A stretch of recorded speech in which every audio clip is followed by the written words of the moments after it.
قرآن حکیم نے بھی سورہ آل عمران کے آخری رکوع میں ذکر کو سب سے پہلے اور سب سے اہم عامل کی حیثیت سے شمار کیا ہے۔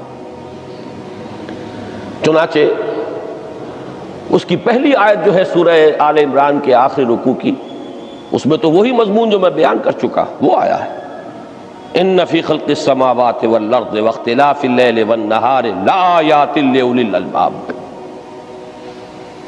یقیناً آسمان اور زمین کی تخلیق میں اور دن اور رات کے الٹ پھیر میں نشانیاں ہیں ہوش مندوں کے لیے۔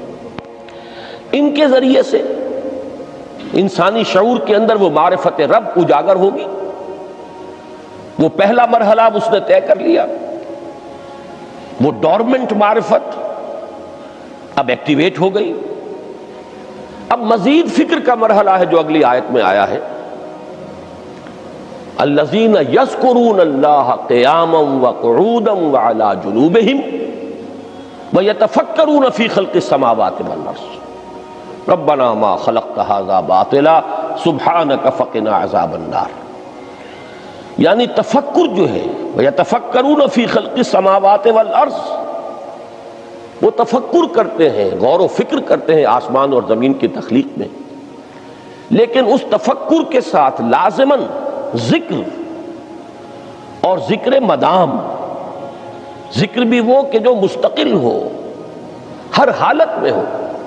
الذین یذکرون اللہ قیاما وقعودا وعلی جنوبہم، وہ لوگ کہ جو اللہ کو یاد رکھتے ہیں، اللہ کا ذکر کرتے ہیں، کھڑے ہوئے بھی، بیٹھے ہوئے بھی، اور اپنے پہلوؤں کے بل یعنی لیٹے ہوئے بھی۔ اب ان تین کے سوا تو کوئی پوزیشن انسان کی نہیں ہے، اسی کا نام ہے دوام ذکر۔ اور اس کے ساتھ اگر وہ تفکر کرتے ہیں تو ان کا فکر اگلی منزل تک پہنچتا ہے۔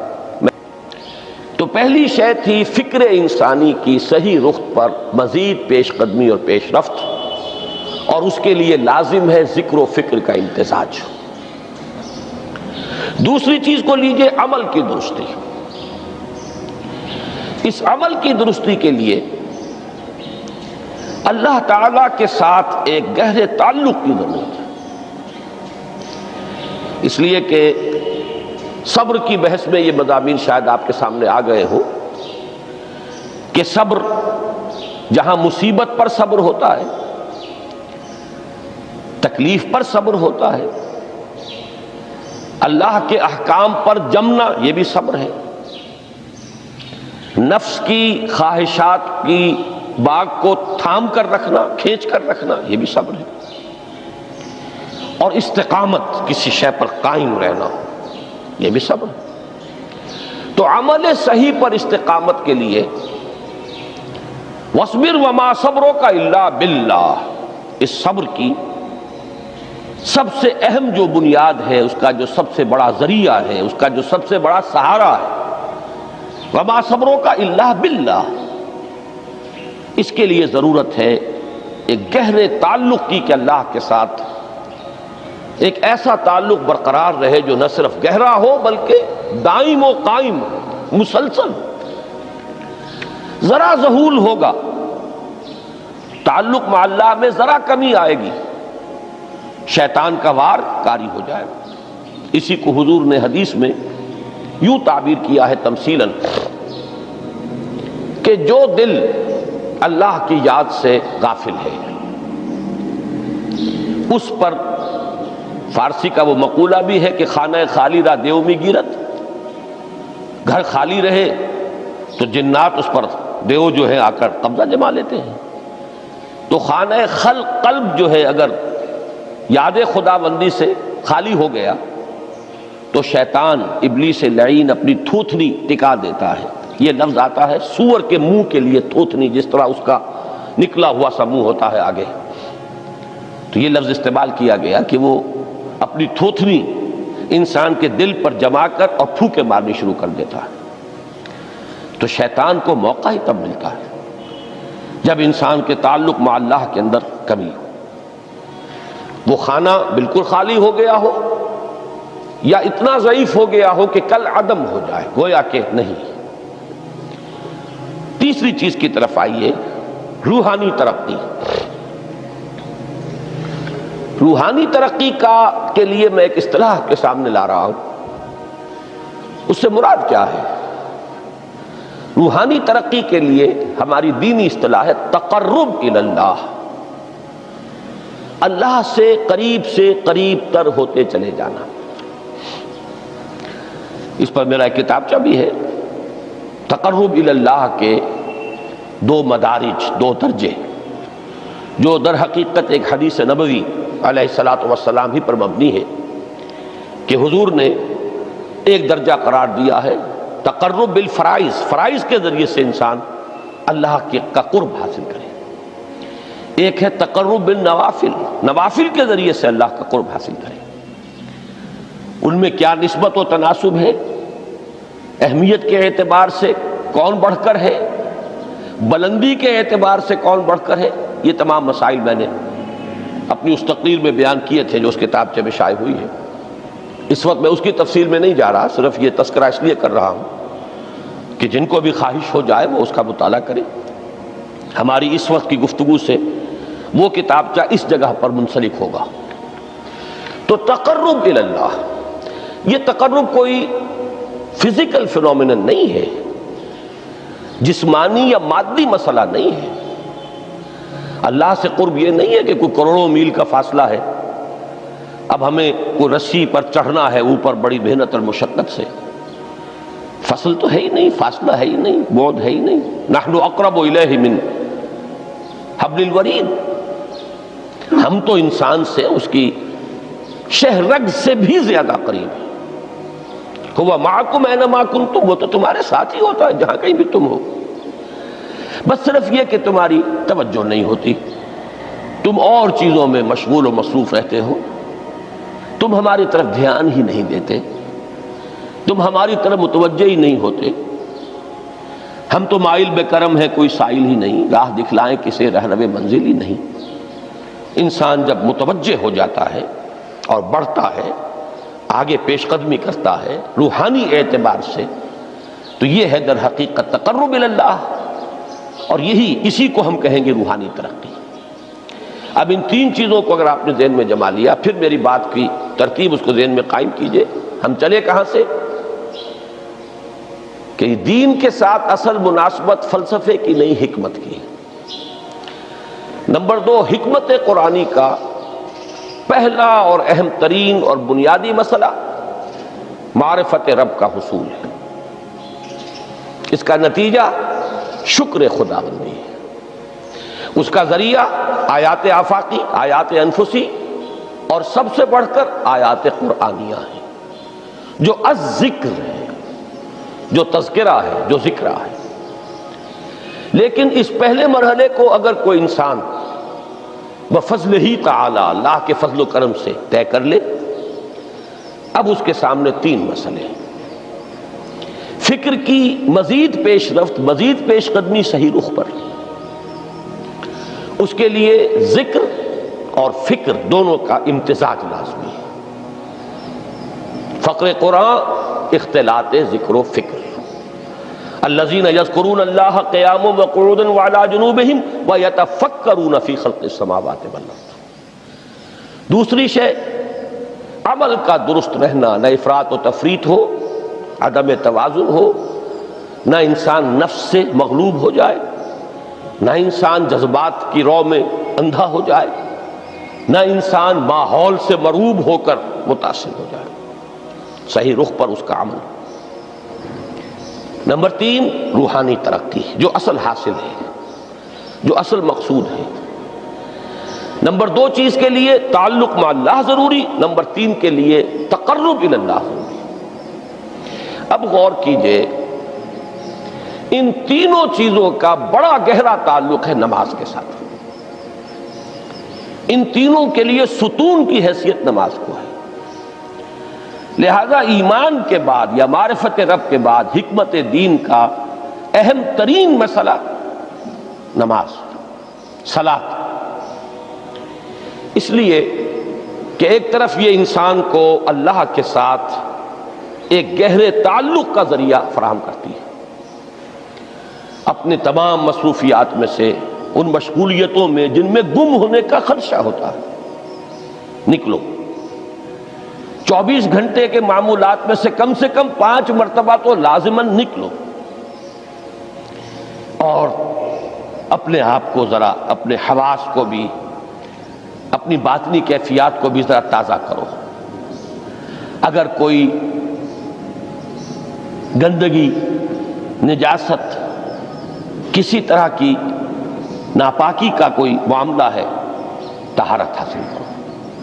طہارت سے تمہارے اندر روح کو بھی بالیدگی ہوگی، تمہارے حواس بھی تازہ ہوں گے، تم گویا کہ بحیثیت کل تمہاری ہستی چاق و چوبند ہو جائے گی۔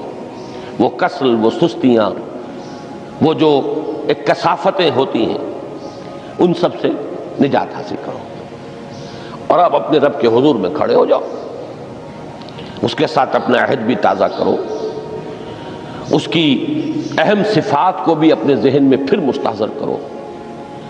یہی وجہ ہے، دیکھیے میں نے جو آیات آپ کو شروع میں سنائی تھی، سورہ لقمان کی 2 آیتیں،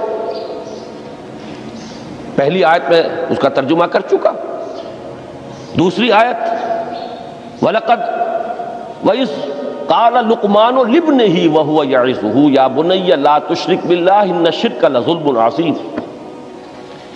اس کے بعد درمیان میں کچھ مضمون آ کر پھر وہ آیہ مبارکہ آئی، یا بنی اقم الصلاۃ وامر بالمعروف وانہ عن المنکر واصبر علی ما اصابک۔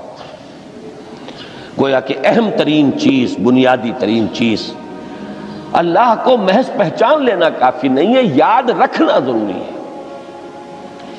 اللہ یاد رہے گا تو فکر صحیح آگے بڑھے گا، اللہ یاد رہے گا اور اس کے ساتھ ایک گہرا تعلق جو ہے برقرار رہے گا تو عمل درست رہے گا۔ بالکل یہی بات سورہ طٰہٰ میں جو پہلی وحی حضرت موسیٰ علیہ السلام پر ہوئی، اور پہلا مخاطبہ ہے، چونکہ حضرت موسیٰ کو یہ انبیاء کرام کے مقدس گروہ میں ایک امتیازی حیثیت حاصل ہے کہ ان سے براہ راست گفتگو ہوئی ہے، اگرچہ صرف ایک پردہ تھا، اوٹ من ورائے حجاب گفتگو ہوئی ہے، لیکن یہ کہ کوئی فرشتے کا درمیانی جو ہے وہ لنک نہیں تھا، براہ راست اللہ تعالیٰ نے حضرت موسیٰ علیہ السلام سے کلام فرمایا۔ کلم اللہ موسیٰ تکلیما، موسیٰ سے تو اللہ نے کلام فرمایا جیسے کہ کلام کیا جاتا ہے۔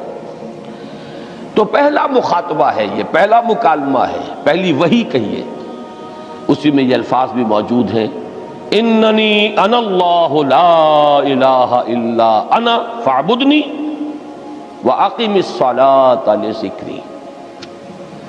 یہ گویا کہ حکمت قرآنی کا ایک بہت بڑا خزانہ ہے یہ آیت مبارکہ، کہ خود حضرت موسیٰ علیہ السلام کو جو ہدایت دی جا رہی ہے، میں ہوں، میں اللہ، اننی انا اللہ لا الہ الا انا، میرے سوا کوئی معبود نہیں، فاعبدنی، بس میری بندگی، میری عبادت، میری پرستش، میری محبت، اس کو اختیار کرو۔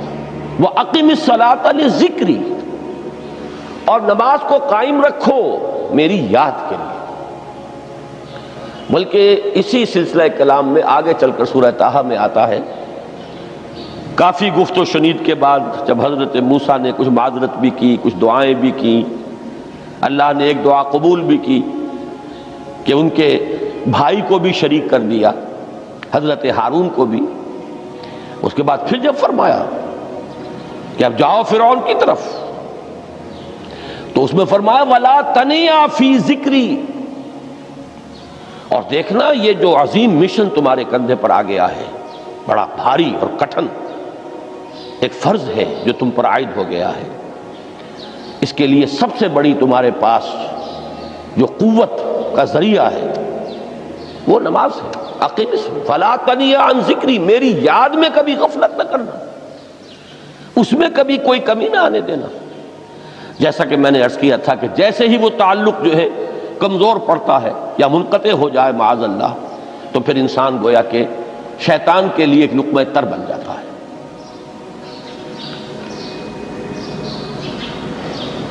اب آپ غور کیجئے، تیسری شے تقرب الی اللہ، اس کے حوالے سے بھی جو فرائض اور نوافل کی بات ہے اس کو اس وقت ذہن سے نکال کر یہ سمجھیے کہ اس میں نماز کا کیا مقام ہے، اس لیے کہ نماز فرض بھی ہے، نماز نفل بھی ہے، وہ تو ان دونوں میں شریک ہو جائے گی۔ اب اس کو لفظ صلاۃ کے حوالے سے آپ ان دونوں چیزوں کو سمجھیے۔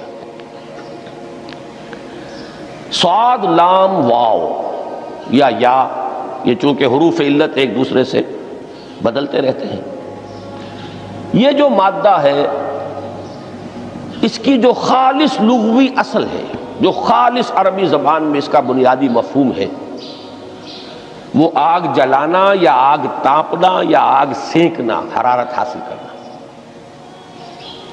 لہذا بار بار آتا ہے جہنم کے ذکر میں، اسلوہا، اب جلو اس میں، تاپو اس کو، یہ سینکے گی تمہیں۔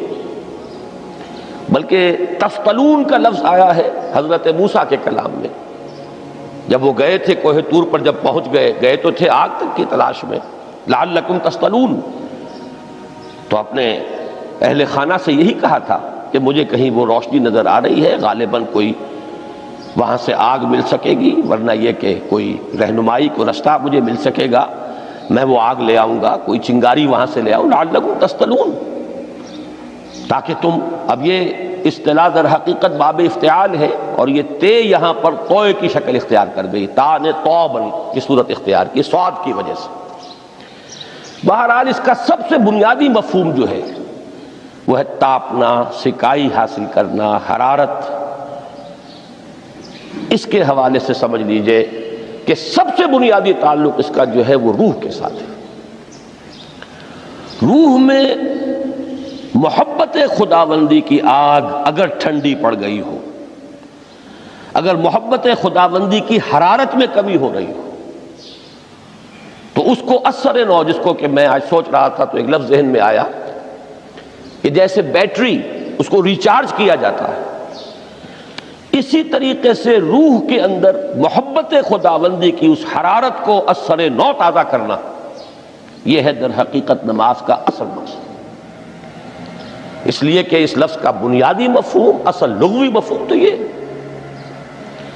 اگرچہ اس کا سب سے زیادہ کثرت سے جو استعمال ہوتا ہے، اور لفظ صلاۃ جس سے در حقیقت جس تصور پر مبنی ہے وہ ہے اقدام، کسی کی طرف متوجہ ہونا اور پھر دعا۔ صلاۃ کا سب سے قریبی مفہوم لفظی جب بیان کیا جائے گا، اس سے مراد، اس کے معنی، تو دعا اس میں اہم ترین ہے۔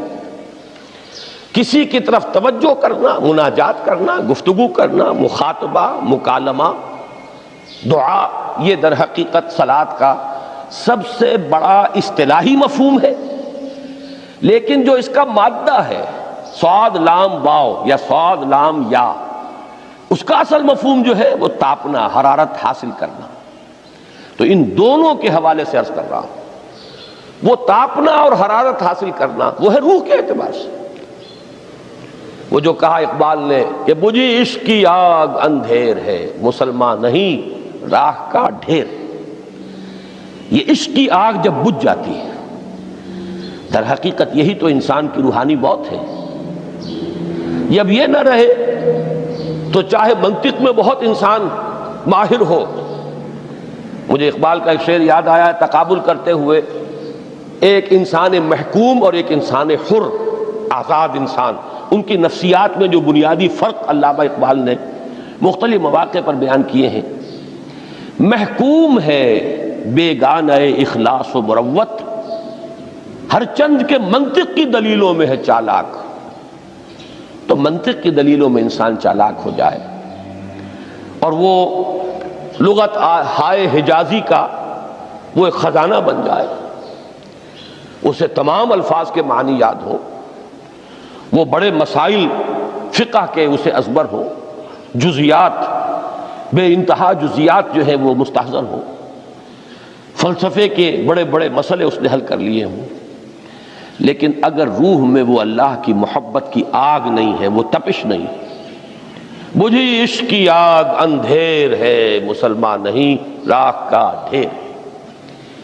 اسی کے حوالے سے آج مجھے یاد آیا تھا کہ وہ جو بڑی سادہ سی ایک نظم ہے، اللہ تعالیٰ سے دعا یا رب دل مسلم کو وہ زندہ تمنا دے، اس میں بھی جو الفاظ آئے ہیں جو روح کو گرما دے اور قلب کو تڑپا دے، یہ ہے اصل جو مقصود ہے نماز کا۔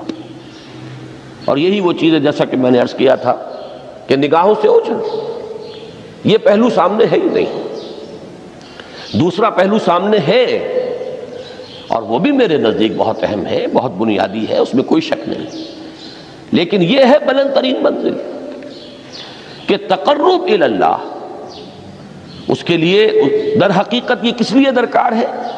روح کے اندر عشق کی حرارت اور گرمی تازہ ہو جائے۔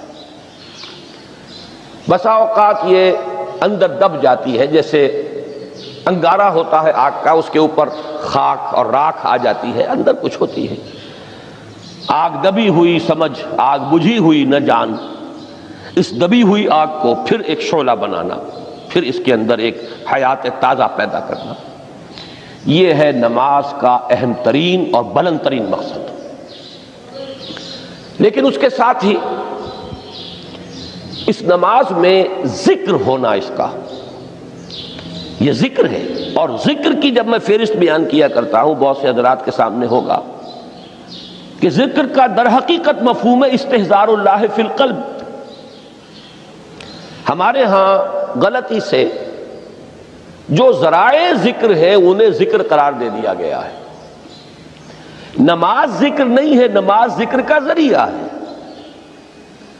اقیم الصلاۃ لذکری، نماز قائم کرو میرے ذکر کے لیے۔ یہ اللہ اللہ کہنا یا ادعیہ معصورہ جو حضور صلی اللہ علیہ وسلم کی مسنون دعائیں ہیں، انہیں اپنے تمام معمولات دنیاوی کے ساتھ ساتھ ان دعاؤں کو بھی انسان پڑھتا رہے، اللہ سے دعا کرتا رہے، یہ تمام ذرائع ذکر ہیں۔ سبحان اللہ الحمدللہ الحمدللہ، اس کا آپ ورد کیجئے، یہ بھی ذریعہ ذکر ہے۔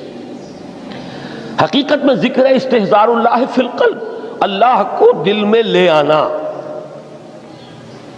اللہ کو دل میں حاضر کر لینا، اصل میں تو ترجمہ ہوگا، لیکن حاضر جاننا، یہ کیفیت جو ہے انسان کو حاصل ہو جائے۔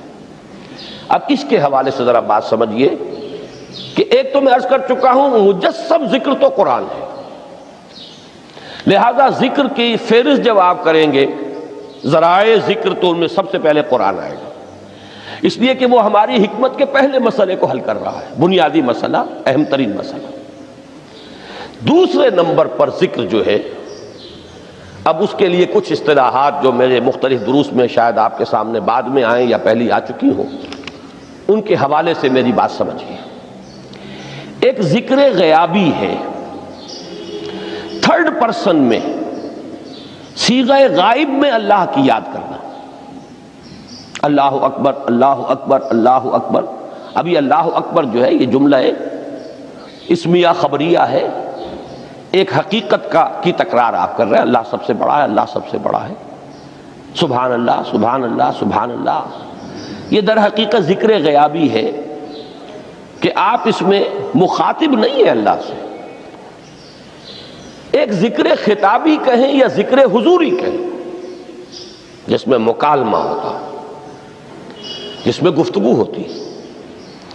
تو نماز در حقیقت ذکر حضوری اور ذکر خطابی کی بلند ترین شکل ہے۔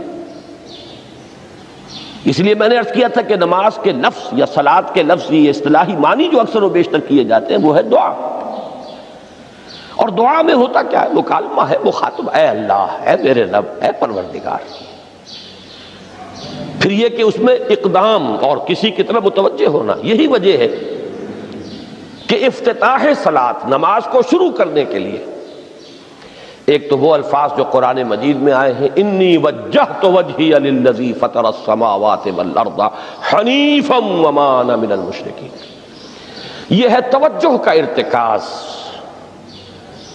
بشرطے کہ یہ صرف الفاظ ہی نہ نکل رہے ہوں، واقعتاً یہ تعبیر ہو اس وقت کی انسان کی نفسیاتی کیفیت کی، کہ شعوری طور پر وہ فیصلہ کرتا ہے کہ اب میں منقطع ہو رہا ہوں، ہر چہار طرف سے اپنی توجہ کو ہٹا کر، ہر مسئلے سے اپنے آپ کو خالی و ذہن کر کے یعنی ظاہری اور باطنی دونوں اعتبار سے میں اپنی توجہ کا ارتکاز کر رہا ہوں اس ذات کی طرف جس نے آسمانوں اور زمین کو پیدا کیا، اور بالکل یکسو ہو کر رہا ہوں۔ انی وجہت وجہی للذی فطر السماوات والارض حنیفا وما انا من المشرکین۔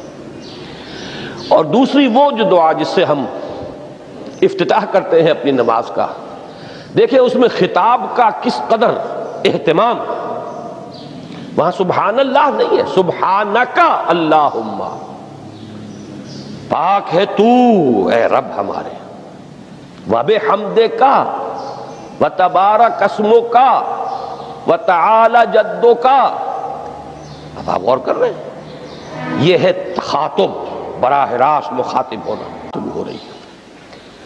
تو سب سے پہلی بات تو یہ ہوئی کہ ذکر کی ایک شکل ہے ذکر غیابی، دوسری ذکر حضوری، اور ذکر حضوری یا ذکر خطابی کی بلند ترین منزل، بلند ترین اس کا ذریعہ نماز۔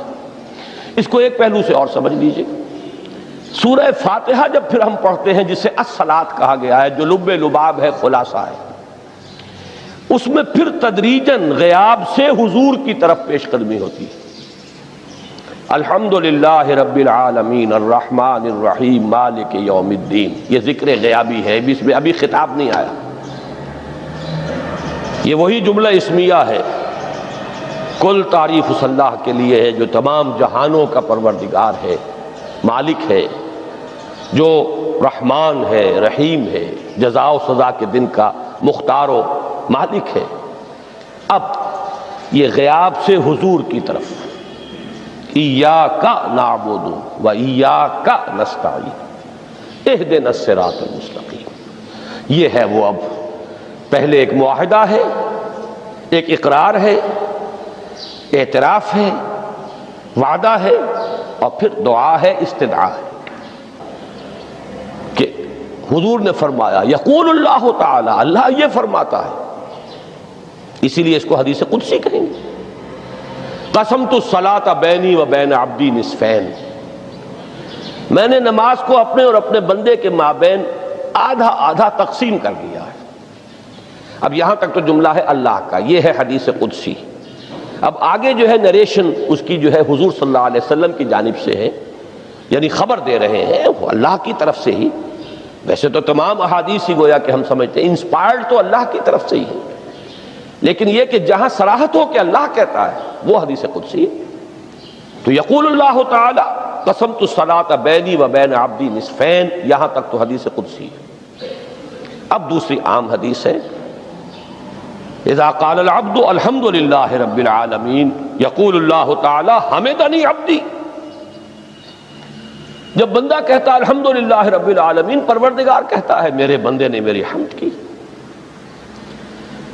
جب بندہ کہتا ہے الرحمن الرحیم، پروردگار فرماتا ہے اثنا علی عبدی، میرے بندے نے میری ثنا کی، بڑی تعریف کی۔ جب بندہ کہتا ہے مالک یوم الدین، اللہ فرماتا ہے مجدنی عبدی، میرے بندے نے میری بڑی بزرگی بیان کی ہے، تمجید کی ہے۔